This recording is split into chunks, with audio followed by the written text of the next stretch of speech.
Welcome to the Hellmouth. Hope everybody's 5x5. This is Major Slayage, Ket and Eric rewatch Buffy the Vampire Slayer.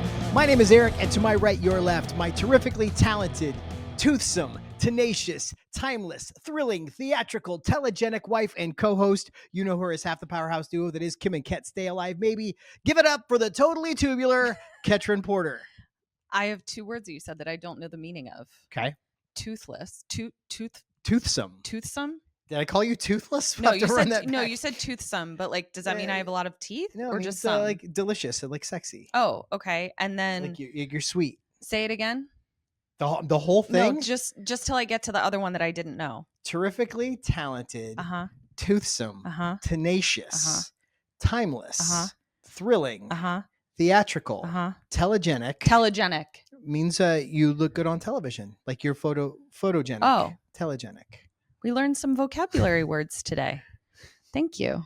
And totally tubular. And totally tubular. Which means you are tube shaped. No, it's surfing term means awesome. Yes. And it was also a very cool thing to say along with cowabunga back in my elementary school days. One of these. Welcome, everybody. We are here to talk about Buffy the Vampire Slayer Season 2, Episode 20, Go Fish. It's Eric's favorite episode. Nothing could be further from the truth. He really loves it. I am actually anxious to do this because I don't want to just feel repetitive, like I'm making the same points over and over and over again. So I'm really going to try and guard against that, because here's the thing. There isn't a lot to hate about this episode. There are a few things to hate, but they are doled out in generous helpings. Yeah. So I don't want to beat a dead fish. So I'm going to try and let me just go over sort of the categories here so that I don't have to just say them as much every time. And then when they come up again, you can just be like, category 1, category 3.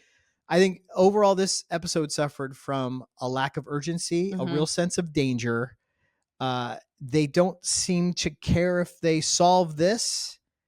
And therefore I didn't either. And I was so excited to hang out on a swim team. Right. And it didn't feel very swim teamy, and I'm sure you'll weigh in on what was right or wrong about the mechanics of being on a swim team. Yeah. It just was a bummer to me. Yeah. I feel like there would have been a way to I have no problem with this plot. I understand they wanted to do a sea creature, Xander says Black Lagoon, monster, which we haven't done yet. There would have been a way to tell this story and make it cool and fun and interesting, and they just didn't do that. So my problem is really the execution. Leaned into. We'll talk about it when we get there. I was just as annoyed as you. So what do we got next? What's up now? Do you have a spell? I do. Let's do that. So we had talked last episode, and we're going to talk about it. It's on our trivia crypt right now. So I talked about it there and realized I wanted to show you guys. So this is actually in reference to something that came up last episode, but I thought I would show you all a spell jar. So this here, let me I'll show it to Eric got that for me. I'll be your Vanna White here. So in the previous episode, Willow talks about wearing a scapula around her neck. You can go watch our trivia crypt to know why that was completely incorrect. What she probably was doing was like a spell jar or something like this. I love these in particular because the act of putting them together is part of the spell. So you just put really anything in here that has the intent for which you wish to use it. This one I actually made a success spell for when Eric had a big meeting or something like that. So yeah, I just kind of wanted to share that because you'll see how annoyed I am by them doing the complete wrong thing in the last episode, and I talk about it in the trivia crypt. So yes. I'm showing you all a type of spell jar. And we're going to be doing Ethel's spell jar on Samhain. Yes. For our beloved, dear little angel puppy that passed away. We're going to be putting her death spell jar together. Yes. And doing a little remembrance for her in just a few days. Yes. And hopefully this episode will be buried down in the deep depths of the ocean by then. I have noticed that we tend to, the episodes that we do of Buffy episodes that are the more beloved episodes tend to perform better. I think there are some completists who are just going to watch us every week, and that's cool. And we really appreciate you. Thank you for that. Then there's other people who are only going to watch if they like the episode being discussed. I don't want to jinx us, but I anticipate not a lot of people are going to watch this. Unless people are excited to see Nicholas Brendan in a Speedo, which I thought he did great. Yeah. And Wentworth, Wentworth Miller, gorgeous and really good in this episode. He was really good. Yeah, let's focus on the good for a second. Cordy's hair and outfits in some of the scenes. End of list. All right. Let's get into it. Okay. So we open on a California beach party at night. And much like I wanted to hang out in the Bronze at the beginning of the last episode, I want to hang out on this beach and just hang out with my friends and drink some brewskis and put some logs on the bonfire and swim in the moonlit ocean. It just, remember simpler times? I was getting a little bit of Helen Shivers from I Know What You Did Last Summer. Yeah. I also just wanted to point out that at one point Xander calls a guy who joined the swim team who now has status because the swim team is good, who is hi Tallulah, you don't come out here very often, who was previously a dork. Dot McAlvey. Last month he's the freak with jicama breath who waxes his back. He wins a few meets and suddenly inherits the cool gene.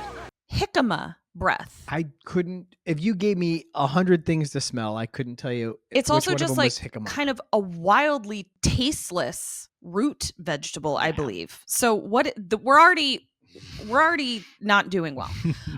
So yes. At least he didn't call him Jicama Boy. Oh, we got that going for us. That's true. I don't think we had any. That's a good thing about this episode. We didn't get a something boy, something girl. We didn't get any of that.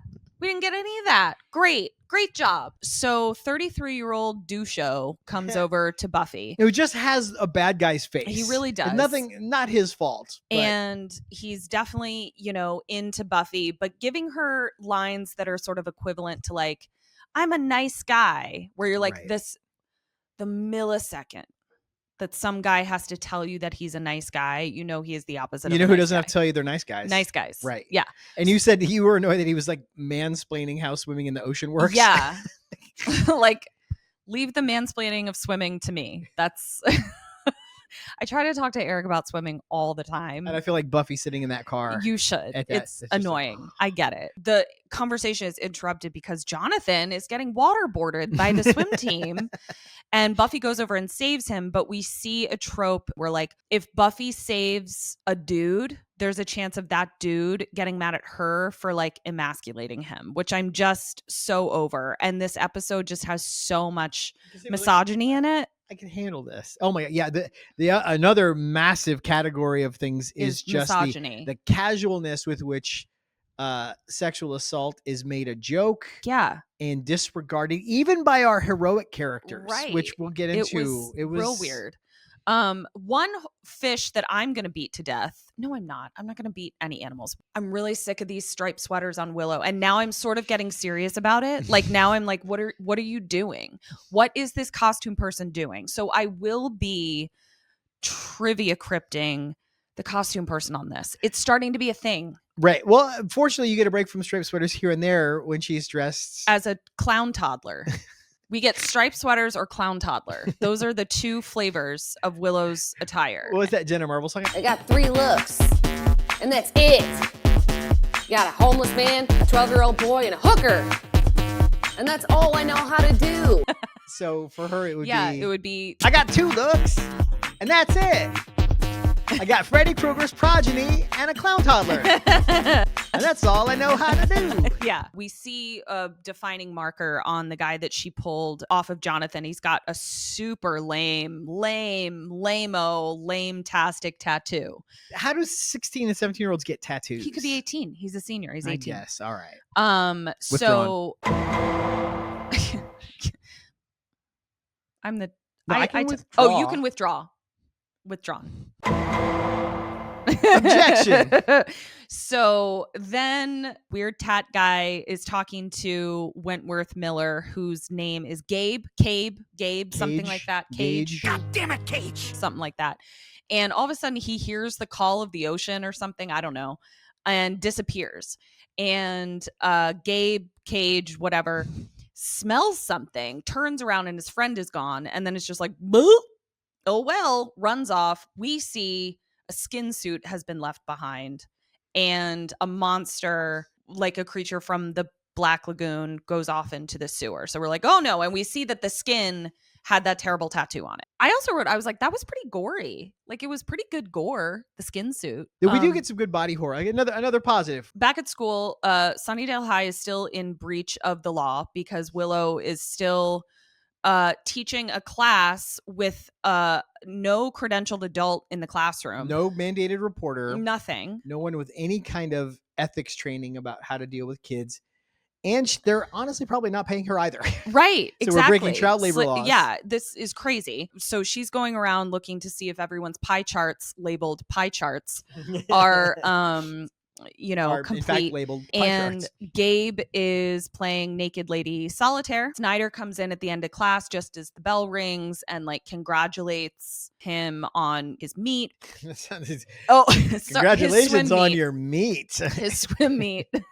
Nice meat. I hope my parents aren't triggered by this episode, by the way, because they had to sit around my swim meets, and they later told me, goddess bless them, that they hated them with every fiber of their being. And they but would I never knew it. like man the grill and stuff like that. They would like show up and do something, which probably actually gave them something to do, because you're there for what, 4, 5, 6 hours, and you're swimming for unless there's a thunderstorm, and then it's indefinite.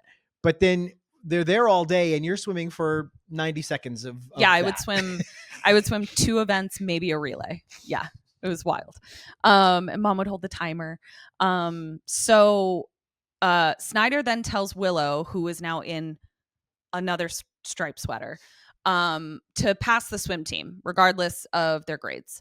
I'm really unclear about why anybody gives a shit if a public school swim team, like, who cares? Well, like, I know that you have school. I'm not talking about school spirit. Like, that's not what I'm talking about. I think we say because you can't recruit because public schools are based on where you live. Correct. But I think there is a boosters association. Okay. And if the team's doing well, you can get alumni and parents to contribute money to a slush fund for new equipment, new uniforms. And I would imagine that administrators are wetting their beak on this and taking a little grift. Okay. I'll sustained. It was more just, I was like, it's a Like, public who school. cares? You get public school funding. There's no money to be had. But you got It's boosters. Okay. That I didn't know.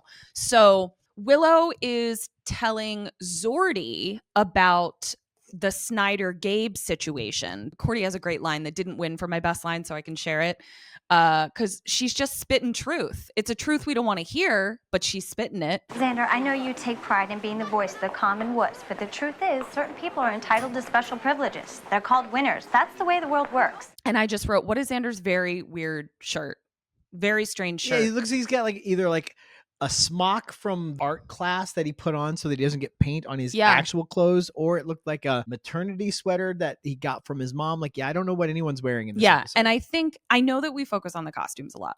The problem is when a costume is distracting, I don't want to be trying to figure out what material Xander's shirt is made out of. And I don't want to be trying to figure out the riddle of why the costume designer keeps putting Willow in striped sweaters. I think we theorized during the watch along, we do a watch along on Patreon before we record these, that Allison Hannigan must have hit the costume designer's car or something, and this is like retribution. Yeah. Buffy's getting some retribution for agreeing to go out with the douche bag on the swim team. Buffy is actively bored, like bored the way that like I'm bored, where like I can't hide it. Yeah, no poker face, no chill. No, and then he just explain his intention to me here. Okay. He's clearly trying to get in her pants, right?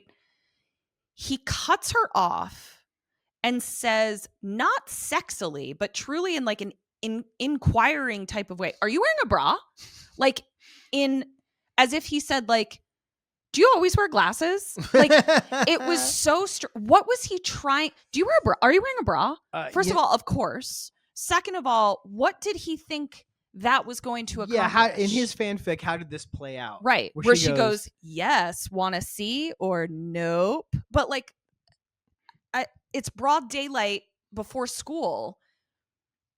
What's? I mean, I think we're supposed to get that these guys are entitled. We get playing solitaire in class. We get the cafeteria is always open for me from this guy later, that they're not used to being told no. Yeah. But it's just sort of ham-fisted and weird. Like just a weird thing to say. Like have him just make a pass at her. Right. You know? Because then she is offended. Of course. And then is like, yeah, I'm going to go. He locks the door. Yeah. And she can't get out. And then he goes, you like it rough. And he tries to grab her. Yeah. And she obviously takes him out in a really awesome way. Right as Snyder walks by and all he saw was her slamming his head into the steering wheel. Whoops. The nurse is now, fixing douchebag's nose. And they're all like, well, is he going to be able to swim? You don't need your nose to swim. Frankly, you shouldn't be using your nose to swim. Yeah, you're doing it wrong if your nose is involved. And I said it doesn't work like some kind of shark fin where it's helping you cut through the water at all? It does not. No. So that's why we have an expert. What's weird is like Snyder's in there, the nurse is in there, the coach is in there, Buffy's in there. I'm like, why is there a party in here? Yeah. Grand Central Station. And also this guy is weird because he very much is football coach coded. Like he's in the school colors with a windbreaker. He's a big burly guy. He doesn't look like he's ever been in a pool in his life. He's never been in a pool other than to cosplay as a buoy. I get in there, I just bob around like a cauliflower. Don't give me lines, man. Buffy is chastised for not dressing more appropriately. Which listen, I know that it's the bad guys saying these things, but it is still messaging that was coming through. Right? And do you see what I'm saying? Yeah, no, I do. And it's also like they don't do anything interesting with it. Right. And Buffy just kind of rolls her eyes and takes it. Yeah, I would love if Buffy was like, tell me to dress more appropriately. Why don't you tell your swimmers to act more appropriately? Right. What we don't get is the counter message. That's what it is. They expect the audience to understand that the bad guys are saying the bad message, and then Buffy just absorbs it. And rolls her eyes, which again is its own messaging. Because again, when boys, especially like little girls, when they're getting, pigtails yanked. Their pigtails yanked. What are girls told? That just means he likes you. Mm-hmm. They say, just ignore him. Just ignore him. Not scolding him or talking to him. That's just how boys are. So it's just like I'm just fucking sick of it. And it's not a good enough episode. So I'm just fucking salty about it. You thought you were going to be the one to beat dead horses. I am taking them all out. Now she's in the library. We do learn that he had a sprained wrist as well, which would fuck up your swimming. So there's that. But why are we talking about his nose? But this scene really bummed me out because Buffy's talking about how I just got essayed in a car, defended myself, and I'm the one in trouble. And her inner circle, including her mentor, was as bored as we were. Yeah. And they're frustrated with her. And they're like, can we please move past this? Because we're busy with other things. No one expresses any concern about, well, even though you're the Slayer and you can defend yourself, that's still fucked up that happened. And you got blamed for it? Well, fuck Snyder. Yes. Nobody says anything of the kind. Yes. And that's bullshit. And it doesn't do justice to the characters that we are very much falling in love with. Like it doesn't map. It doesn't track. So they're researching what happened to a missing swim team member, the guy with the bad tattoo. So now Cameron, who's nose douche, is in the steam room and coach comes in and is like, all right, hit the shower. At this point, we don't know what the magic of it all is. Right. So when he gets his nose busted, he's like, all right, I want you to go sit in the steam. I was like, why the fuck would you sit in the steam for a busted nose? Right. But yeah. That at least pays off down the road. Cam walks out and bumps into Xander. You know, he antagonizes him about Buffy, which I love. Man, I love it when you guys mess with her. He goes to the cafeteria to get some food because that's his privilege. And when he goes in, he smells something.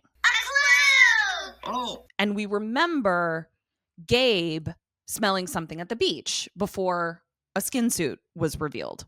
So out in the hallway, Xander hears a scream. But he's also like, they need him to, there's a lot of this in this episode where they just need people to linger in a spot so that they're there when a thing happens. So we just have this nonsense dialogue of Xander deciding what soda to get from the vending machine and Orange narrating or grape. his thoughts. Grape, orange. Orange grape. I'd have rather had him try to put some change in, drop it, and he has to like get on the ground. Yeah. Give him some business as opposed to just talking out saying loud to words himself, that don't mean anything. which happens again later in the episode. And we have another instance where they could have put some dialogue and they didn't. But we'll get to that in a second. So he goes into the cafeteria and skin suit, another skin suit. And then he turns around, monster, creature of the Black Lagoon. And this, What was your problem with this scene? No, I like the design of the fishman. Yeah. It's a cool looking monster. Agreed. Fishman doesn't see, it must not be a very movable suit because Correct. he just kind of stands there. Yeah. And then we're going to get a lot more of that. So when Xander goes to tell his friends what happened, they all laugh at him for running away. You ran like a woman. What do you expect Xander to do? Like, he's not a slayer. Also, later on in the series or before, I don't know, like, they kind of all go together. But, like, at one point, Buffy says, like, your job is to run away. Like, you can't help me. Yeah, kind of I mean, thing. even Cordy's calling him Chicken Little, and it's just like, yeah. it doesn't make any sense. Last week, they all ran away from bees. Bees? Wasps, whatever it was. No one said, haha, you're a chicken, you ran away. So I just don't know what this is. Yeah. What was and- he supposed to do? Yeah. So Cordelia, we learn, has a skill as a court sketch artist. or at the very least, a caricaturist on the boardwalk. Exactly. Billow comes in and says the monsters are targeting the team in order of talent. They immediately suspect Jonathan since he was getting bullied, and they also are sort of like, is Jonathan doing some black magic? Like, now we know that magic is kind of available. Yeah, did he raise a sea monster to go attack these guys? Yeah. Which I completely, because spoilers, especially for my mother-in-law who doesn't know the show, Jonathan winds up being a monster conjuring bad guy Right. several years from now. I did not recall that he was even involved in the show this early, let alone being suspected of this. Yeah. So that's kind of fun. But also, Jonathan has now popped up more often and in more episodes Than than Oz. Oz. What the fuck? So we're also going to trivia crypt, like, what was Oz doing? Yeah, Seth Green must have been shooting something because That actually sounds more like your trivia crypt. yeah, I'll handle Okay. that. But it's 'Cause I don't definitely wanna- like they had this big moment at the end of phases where they're like, "Do you still wanna?" Yeah, I still wanna. And then they have their first kiss, and then the guy fucking vanishes. Vanishes. Willow should be a fucking depressed wreck that she kisses a boy and he fucks off for the next month and a Disappears. half. Yeah, it's so weird. So Buffy tells Willow to question Jonathan. That's the new thing that Willow is having fun doing. Buffy is spying on At least Gabe. somebody's having fun. Buffy is spying on Gabe poorly. We go. At least she didn't wear her like Carmen Sandiego spy suit. Like some of these bad episodes from the past, at least there's like a corniness or a camp to them Yeah. that makes you kind of go, ugh. Yeah. Like I feel like this missed a lot of opportunities for that. And I'll try and agree. point them out when they happen. So we see Willow questioning Jonathan, and Jonathan is like, no, I didn't conjure any monster. I peed in the pool. Which I'm like, first of all, I get that a lot of people pee in the pool. It's still gross and you shouldn't admit it.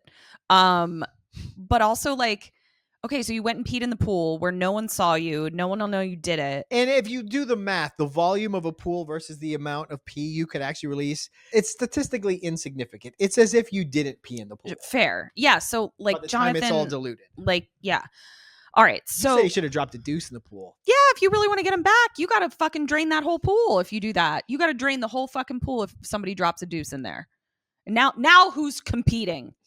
Not the swim team. Next day, Snoach is now commiserating about losing swimmers. They're saying that they're going to get disqualified if they don't get more swimmers. I don't think that's, I mean, From your swimming days. I don't believe that competed that's as a how, swimmer. Yeah, you have multiple heats where it's like, all 6 rows are filled up for the first heat. You put your best swimmers in the first heat. First, second, and third get points. Then you have other heats, right? And for the second heat, only the first place swimmer gets it. Like it's a tiered system, right? But like if you don't have enough swimmers for each event, for each race, You'll just get fewer points, but you'll can still just get fewer points. Like I think that oftentimes there's a rule that like one swimmer can only swim a certain number of events, but you're not going to have to forfeit. Like, you'll just not have enough swimmers in your heats. Like, that's it. So just dumb shit like that. So thank you for letting me explain swimming. I look at that. I stayed awake the whole time. I know. Thank you. I appreciate it. Buffy is now spying on Gabe at the Bronze. Sitting next to a big pile of animal crackers under a cake tray. He confronts her. And this is where we saw that Wentworth Miller. Every time I try to say this actor's name, I want to see J.G. Wentworth. He can be J.G. Wentworth. Is that a local? That's like a commercial. Is that like a local Baltimore lawyer? That might be a local. Okay, I need you to look up J.G. Wentworth and drop the commercial right here. At J.G. Wentworth, we say get cash now for your structured settlement. J.G. Wentworth, cash now? It's your money. Use it when you need it. Wentworth Miller is good. He's really good. And he didn't have to be, because he's... None of the rest of them were. Yeah, it wasn't a barrier to entry, so he was doing extra credit. She tries to play off that she's a swim groupie, and then she's like, ugh, no, I'm not. And she just tells him what's going on. He, I guess, didn't know that 2 of his teammates were dead. Like, she's breaking that news to him, which seems weird, but whatever. So he gets annoyed with her and he leaves. As he's leaving the Bronze, he says, psycho bitch. And whoop, here comes Angel to be like, did I hear someone talking about a psycho bitch? And you said in the watch along, he was just camped out there waiting for someone to bring up Buffy yes. so he could pounce. Yes. Like, what do you think he was doing back there? Probably just standing sentry. Yeah. Just like one of those guards at Buckingham Palace, just waiting for the magic words to be spoken. And so he's like, you gotta be talking about Buffy. And then they talk shit about Buffy, and then Angel bites him. Buffy comes out to save him, but she didn't super need to, because Angel was like, ew, yucko. You taste like gross. You're so gross. So he like spits out his blood, throws him at Buffy, and says, ba-da-bump, ba-da-bump. Now, this is a major problem I have with this episode. And I'm trying to be charitable. Are you? I am. I'm trying to think, okay, this show isn't Game of Thrones. Right. This show, frankly, may well have been a trailblazer in terms of giving us a season-long story. People were used to, you watch an episode and you wrap that one up and you forget about it and you move on. The idea that this show is kind of building towards a bigger story. It's just not the way we watch TV back then, especially because people would miss episodes and, there was no DVR. The DVDs didn't come out till years afterwards. So I'm trying to be charitable and go, they couldn't count on people having watched the previous episode. They couldn't count on people knowing what was supposed to happen next. Buffy and Angel had this massive moment last week. Yeah. Where they were possessed by ghosts. They got to work out a lot of feelings. They got to kiss. They had a whole thing. Buffy, by all accounts, is more conflicted than ever about being able to kill Angel. Instead, she just pulls her hairpin out. It's a stake, which genius, really smart. Yeah. But she's ready to go. Like, if he hadn't thrown Leonard Snart at her, she would have tried to stake him, even though this has been the thing she's been building towards since he turned. Her emotional snow globe got shaken up last week. And there's no evidence of that at all. They don't reference it.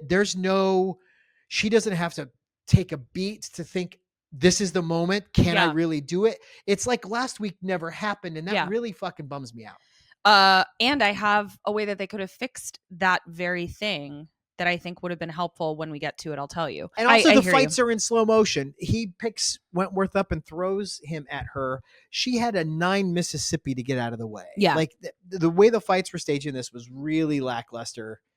They looked bored. I looked bored. Yeah. We did have one bright light in that, the flipping misogyny on its head in this particular scene when Gabe has my favorite line. Walk me home. It was a bright spot in the episode. People are watching swim practice, which Eric was like, do people really watch swim practices? And I was like, I liked watching swim practices. And credit to Dave and Tony from All Bronze. They pointed out in their episode a major hog that this one guy at the end of the line is packing. I think it was maybe because of TV, because none of the guys have Decent There's bulges. one of them. One of them does. Oh, is it one of them packing a Wallopper? Yeah, right at the very end. See when they all go to dive in? There's a bit where they all dive in. Am I thinking of the right thing, or was I watching a different TV show? You're watching Queers Folk. And I'm genuinely wondering, I'm like, we don't see this guy's face. I'm wondering if he like real quick shoved a sock down there. Just to be like, if this is the only part of me that's going to be on camera, I'm gonna make it count. Gabe does something really annoying. He's looking for Buffy, but he doesn't look for Buffy when he's on the fucking side of the pool to jump in. He stops mid-lap to be like, where's Buffy? It's like, she's right there, dude. Anyway, Corbillo is talking about Angel not liking the taste. They think it's that he doesn't like the taste of steroids because their team is so good now. And this gets some very special after school warning episode vibes when all the steroid talk. Were high schoolers doing steroids? I made You did steroids? No, I made for a science class project. I made a docudrama about steroid use called "Going for Broke: The Steroid Story." Unfortunately, I can't share footage from it because it's on a VHS tape that I don't have access to. Damn, but that sucks. Got an A+. I bet you did. That's impressive. So Xander comes out in a Speedo. He looked great. Amazing. He looked really great. Nice piece of meat. They're all checking him out. Yeah. And then they realize it's Xander, and Cordy is like, she's already made peace with like, there's things I like about him. He's not traditionally what I like. He doesn't scratch that top dog itch, but now he does. Yeah. And she's into it. He does a terribly inefficient dive into the pool. You would never swan dive into a pool. It was almost a belly flop, honestly. Yeah, it was ridiculous. And I think it's clear that the coach is laboring under this wrong assumption that they just need bodies on the team to be able to compete. Which it was giving Buffy as an alternate on the cheer squad. Yeah, exactly. So now Xander's in the steam room after practice, and we just see him in there with like all of the guys. We see some claws come up from the grate because the pool is over the sewer, and the sewer is a luxury sewer, which we find out later. I didn't know that there were 5-star sewers, but apparently there are. Xander now leaves practice, tags Buffy in to keep watching Gabe. Basically, they're bodyguarding Gabe because they're like, you're going to be the next one because you're on the depth chart. Yeah. Now, this was another example. This was Xander at the vending machine. They just needed her to be nearby to hear a scream. So they just have her pacing. Like, why not have her reading a book or looking at a trophy case or anything? But she's literally just like hanging out, pacing around, waiting to watch him. Why not have her just bust into the boys' locker room? Like, I can totally see Buffy doing that, being like, oh, I'm not waiting, and like just going in. Put your shoes on, let's go. Yeah. And then just be there. Gabe in the locker room smells something again. Buffy hears him scream. There's a monster in there. Who just stands there and does nothing. Fully stands there. Buffy pushes Gabe out of the way. In the most lackluster, like baby, like the fight choreography in this sucked a butthole. Yeah. I actually think you're right, though. We were impressed with the costume of the monsters, but I bet they couldn't fucking move. Because it's even like I bet it was all rubber. I bet they could not move. When he tries to make a move, he's just doing like haunted house acting stuff where he's just like trying to like get you to jump scare. He's not really coming at you at all. But then we see that Gabe starts ripping his own skin off. The monster is within. The call is coming from inside the house. Right. And this was giving Nightmare on Elm Street 2 Freddy's Revenge when Jesse is possessed by Freddy and Freddy tears through his chest and Jesse's skin suit falls to the ground and Freddy puts the hat on. My man loves Freddy.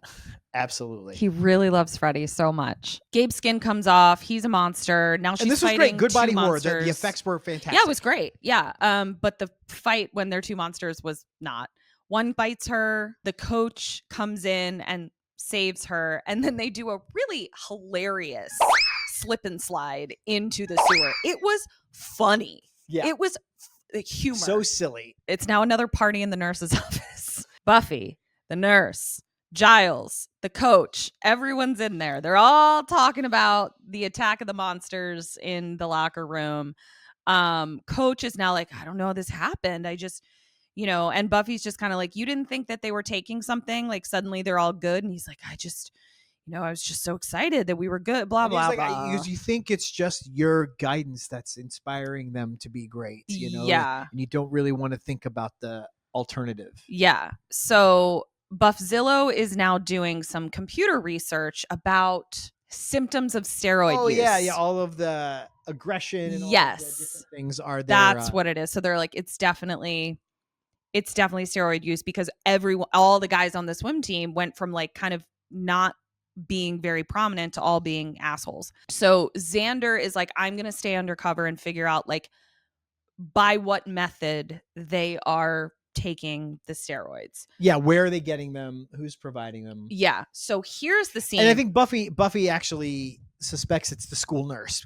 She's treated them all. So like this world is so small and so insular that there's no way there could be a drug dealer outside of school that's providing those steroids. It's got to be the school nurse because reasons. Yeah. Biles is in the sewer. Giles has a trank gun. Now, you talked about all of the information that was lacking in this episode, specifically about the aftermath of Buffy and Angel. Right. We have a 22-minute scene of just Biles walking through the sewer. Slowly, without a word. Slowly, not a word is spoken. This is a perfect opportunity to be like, how you holding up, Buff? Yeah, do some character I know development. last week was really crazy. And Buffy's going, yeah, I know. And actually I met him in the alley and like, I still can't do it. Like it's so much character development available in that scene. You would have loved for her to say like, I'm actually glad to have a distraction to be hunting a monster that's not one I had sex with. Like why would they not fill that space with just any words? It was very weird. Yeah. The monster kind of like sees them, like peeks out or whatever, but doesn't attack them. He can't move. Yeah. So Xander's now in the steam room with the whole team and he's trying to get everyone to admit that they do drugs. And he's like, when's our next dose?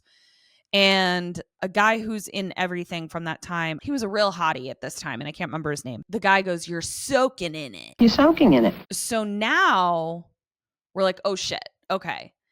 Now Xander has been dosed. Xander's been dosed. This is another problem. Multiple times. Yeah. So right away, we've got one of our main characters who's now been put in peril. Correct. And instead of leaning into that and going, oh, now we've got a ticking clock. We have to solve this before Xander becomes a monster. Buffy instantly goes, you'll be fine. Hey, you've only had it once. You're going to be all right. And then it's not a thing.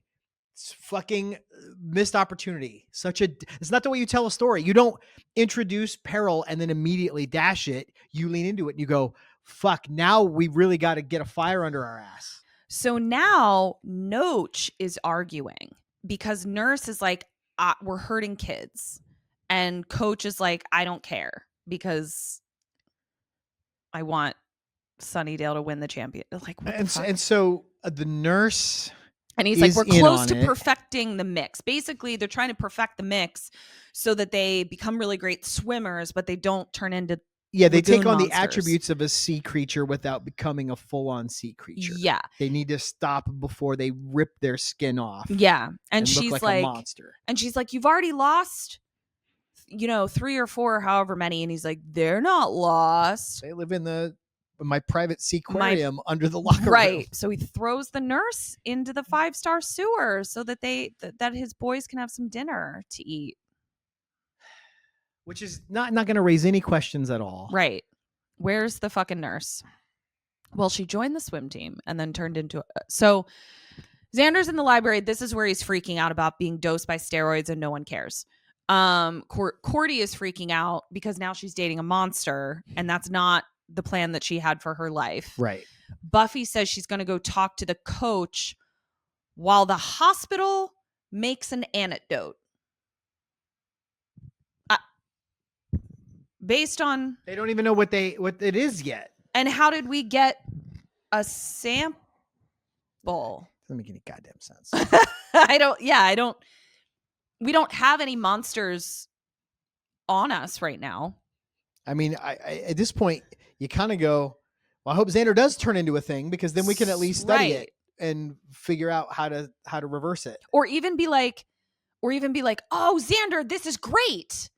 You've been dosed. we can use your blood to create an antidote. But they don't really get into any of that. They just tell him he's going to be fine. So Buffy just goes right up to the coach and says, tell me what's in the steam. And he says, I shall. Yeah, his answer should be, how about you fuck right off? Yeah. Instead, he gives us the tired villain cliche of, here's my whole pack. Now, here's what I will say.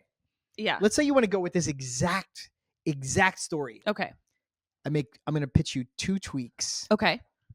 1, this is a new swim coach this season. Okay. And he's getting results. And everyone's like, the new swim coach is fucking amazing. Okay. 2, he's Russian. And he's brought this with him, as opposed to, I heard about the Russians doing this thing, and I'm a big dumb football coach. Oh, I love that. Yeah. So make him a character, give him an accent, make him fucking Ivan Drago. Yes. And he will have all these opinions about how to get the yes. And so now it's easy. now it's camp. Now we've elevated it. Yes. Now now he's a fucking mad scientist, not a big doofy looking Jerry from Parks and Rec. Yeah, it's like, and then we get like, oh, the Soviet Union made this DNA. Yeah, why the fuck does a swim coach in Sunnydale have access to Russian Olympic technology? Idiots. Who cares about the state championship? Like Buffy says the same thing. She's like, who cares? Because if you do it my way, the state championship is irrelevant. He's a fucking mad scientist. Right. There you go. But he's using the swim team as his guinea pig basis to do this other thing. As his guinea fish. So he pulls a gun on Buffy. There's a lot more guns in this TV show than I thought. Yeah. And Buffy. And then he's just like, get in the sewer. And she's like, so yeah. So not only does she not. Impression of Buffy getting in the sewer. Yes.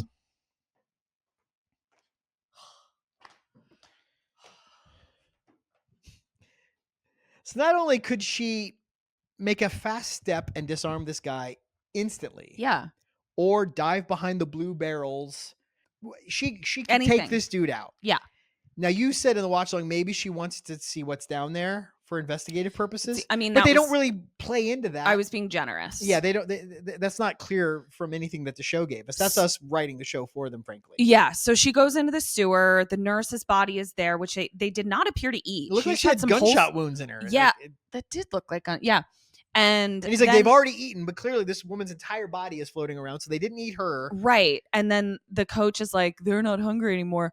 Boys have other needs too. I'm fucking, you know what it is? I'm so fucking bored by misogyny.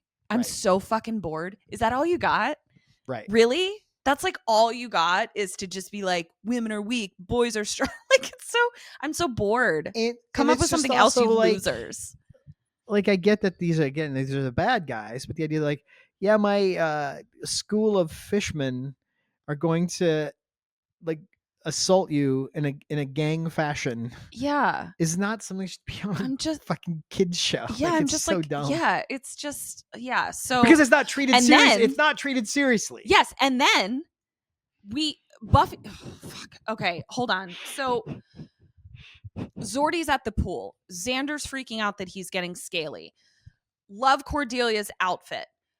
Cordy, then a fish monster dives into the pool, but Cordy has her back turned. So she's like, Xander, but then she sees it's a fish monster. She thinks it's Xander, and she does a soliloquy to Xander about how she's going to still date him, even though he's a fishman. Sweet. Yeah. It was very sweet. I don't buy that she would do any of this. No, she So wouldn't. it was a cute idea, cute moment, very showed depth of character for her. Yeah. That I wasn't expecting. Right. She's committed to him in fishness or in health. Yeah. Xander comes out, it's not and him. And he's like, that's not me. And then the fish kind of slow motion jumps up and not very scary, and they run away. Like a haunted house. Yeah. Giles is now locking the rest of the swim team in the library cage. And they just all voluntarily go. Yeah. And he's like, either we'll find an effective antidote or you'll all rip your skin off and become fishmen. So Zordy comes in with no urgency, and they're like, where's Buffy? And they're all just like, I don't know. She never came back. I don't know. Sure, she'll turn up. She's in the 5-star sewer. And this line pissed me off because, again, it's the messaging. So we just had a coach say that Buffy was going to be gang raped. Okay. And it was said, and Buffy had the reaction equivalent to rolling her eyes. Then she says to herself, "This is just what my reputation needs. That I did it with the entire swim team." So even she is like internalizing this thing that she's not calling it grape. She's referring to her reputation and doing it. And it's just like, and it's like she went to school with a bad haircut and she's going to get made fun of. Yes. Like and those it's are just the stakes. Like not reasonable. Like this just isn't how girls would be interacting with this information. And if the point is based on the interaction with the one douchebag in his car and Snyder blaming her. Yeah. If the point is based on the way the world treats this subject, I'm going to be blamed.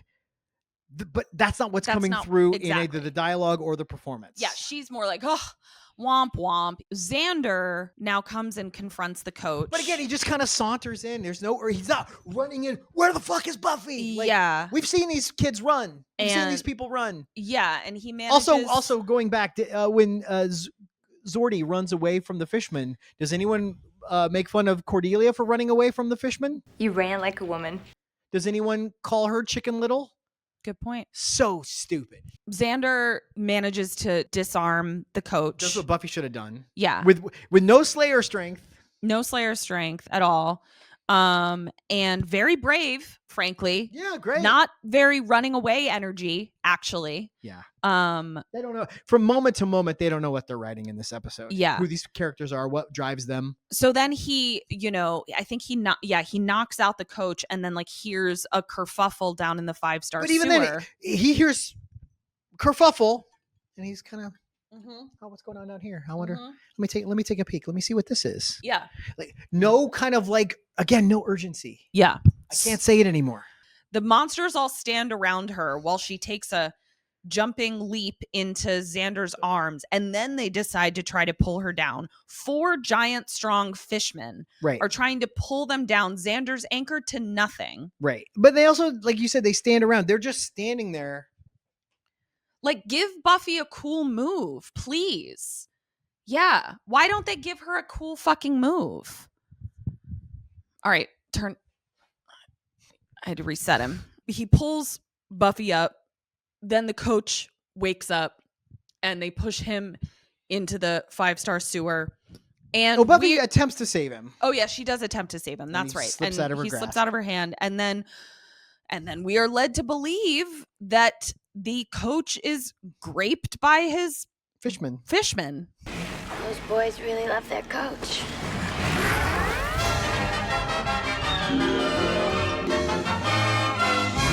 Yeah, like just what was going on? What was going on? Zordy and Billow are talking. Hey, remember that funny thing that happened where we all almost died by fishmen? Xander's in treatments. Getting with plasma replacements. Cordy's hair is crazy.